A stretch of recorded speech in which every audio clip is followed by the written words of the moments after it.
Musunuru police station లిమిట్స్లో cable wire అంటే మామూలుగా రైతులకి సంబంధించిన మోటారు సంబంధించిన కేబుల్ వైర్స్ని కట్ చేసి వాటిని అమ్ముకొని వ్యవసాయానికి తీవ్రమైన నష్టం కలిగిస్తున్న ముగ్గురు దొంగల్ని ముస్నూరు పోలీసు వారు ఈరోజు అరెస్ట్ చేయడం జరిగింది. వ్యవసాయానికి సంబంధించి రైతులకు ఇబ్బందులు కలిగేటట్టుగా కొన్ని ట్రాన్స్ఫార్మర్ థెఫ్ట్స్ అలాగేనేమో ఈ సబ్మెర్సిబుల్ పంప్స్ నుంచి వస్తున్న వైర్ని కట్ చేయడం వల్ల వ్యవసాయంలో చాలా అంతరాయం కలుగుతుంది.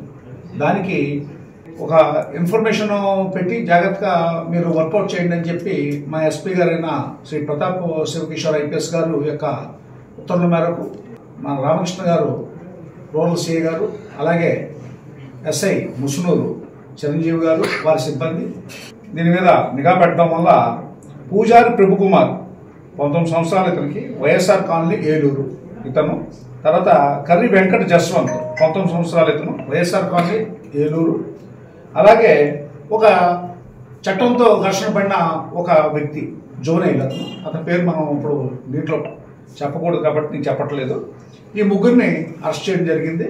ఈ ముగ్గురు ఈ ప్రాపర్టీస్ని ఏం చేస్తున్నారంటే కాల్ చేసేసి దీంట్లో A4 అయిన అబ్బు శ్రీనివాసరావు అని 52 సంవత్సరాలు మదీనా కాంప్లెక్స్ వారికి అమ్ముతున్నట్టు అతనేమో దీన్ని రిసీవ్ చేసుకొని అతను వేరేగా దీన్ని అమ్మడం జరుగుతుంది. కాబట్టి అతను కూడా దీంట్లో ముద్దాయిగా చూపించడం జరిగింది. రిసీవర్ని కూడా చేస్తే ఈరోజు అరెస్ట్ చేసి మన జ్యుడిషియల్ కస్టడీకి పంపించడం జరిగింది.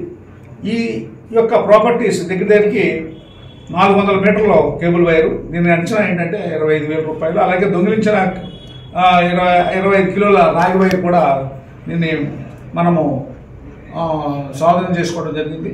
అది కాకుండాను ఈ దొంగలు దీనికి ఉపయోగిస్తున్న బజాజ్ పల్సర్ మోటార్ సైకిల్ కూడా దీన్ని స్వాధీనం చేసుకున్నాం మేము. ఈ గ్రామ ప్రాంతాల్లో ఈ యొక్క ట్రాన్స్ఫార్మర్ థెఫ్ట్స్ కూడా ఎక్కువ జరుగుతున్నాయి. అవి కూడా రిపోర్ట్ అవుతున్నాయి. వాటి మీద కూడా నిఘా పెట్టాము.